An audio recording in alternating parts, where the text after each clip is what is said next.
సింహం, దాని టీవీ వేరు.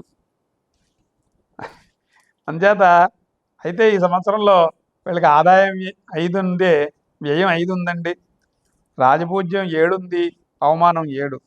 ఇవి కొంతవరకు ఫలితాలు బాగానే కనిపిస్తున్నాయి. మగ, పొబ్బ, ఉత్తర 1వ పాదం ఈ సింహరాశిలోకి వస్తాయండి.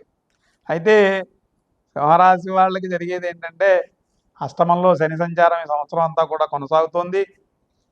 రాహువు ఇంచుమించు 6లో కొంతవరకు స్వల్పమైనటువంటి ప్రయోజనాలు ఇచ్చినప్పటికీ తర్వాత 7లో ఉంటాడు, తర్వాత 6లోకి ఎప్పుడో వెళ్తాడు.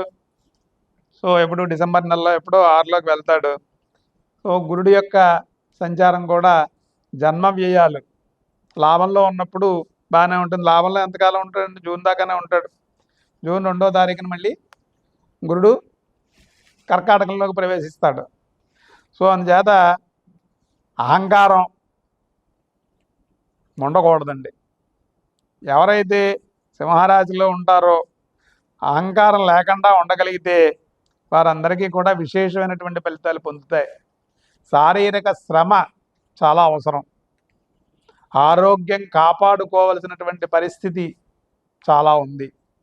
ఈ విధంగా అధికారం ఏర్పడుతుంది, ఎదుగుదల ఉంటుంది, డబ్బులు సంపాదించడానికి అవకాశాలు ఏర్పడతాయి, ఖర్చులు కూడా అదే విధంగా ఉంటాయి. శుభ కార్యక్రమాలు నిర్వహింపజేస్తారు, అన్నదానాలు బాగా చేయగలుగుతారు. ఈ విధంగా సింహరాశి వాళ్ళ ఫలితాలు మనకి కనిపిస్తున్నాయండి. ఆరోగ్యం మీద మాత్రం ఏ రకమైనటువంటి అశ్రద్ధ పనికిరాదు.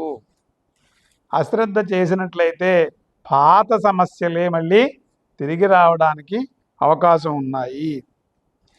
విద్యార్థులందరూ కూడా చెడు అలవాట్లు, చెడు స్నేహాలకి చాలా దూరంగా ఉంటూ వాళ్ళ కార్యక్రమాలను వాళ్ళు పూర్తి చేసుకున్నట్లయితే వాళ్ళు మంచి ఫలితాలు పొందడానికి అవకాశం ఉంటుంది.